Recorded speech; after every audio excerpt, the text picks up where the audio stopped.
came to me and he said, Stan, I want you to come up with another superhero.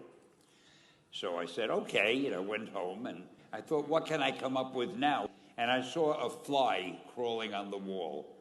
And I said, hey, if I could get a superhero that could stick to walls and crawl on them, man, that would be cool. I thought that was good. Now I needed a name. So I said, well, let's see, Fly Man, Mosquito Man. I got down to Spider-Man. Spider-Man. It just sounded dramatic.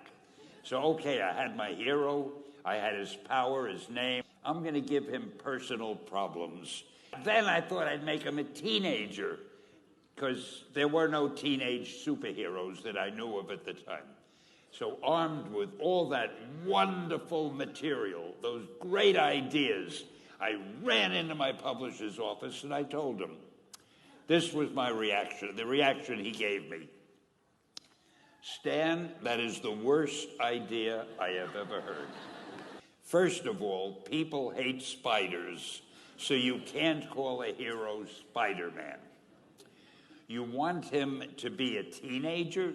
Teenagers can only be sidekicks. And you want him to have personal problems? Stan, don't you know what a superhero is? They don't have personal problems. Well, I left the office disappointed, but obviously a much wiser man. And I couldn't get Spider-Man out of my system.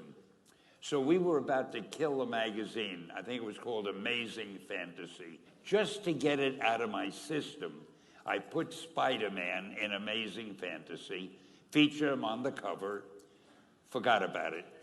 A month later, all the sales figures came in. My publisher came racing into my office. Stan, you remember that character we both loved so much, Spider-Man? Let's do him as a series. Now, why am I telling you this? If you have an idea that you genuinely think is good, don't let some idiot talk you out of it. That doesn't mean that every wild notion you come up with is going to be genius. But if there is something that you feel is good, something you want to do, something that means something to you, try to do it. Because I think you can only do your best work if you're doing what you want to do, and if you're doing it the way you think it should be done, and if you can take pride in it after you've done it. No matter what it is, you can look at it and say, I did that, and I think it's pretty damn good. That's a great feeling. Just do your thing, do it as well as you, that's the important thing. Don't shirk. Whatever you do, give it your best shot.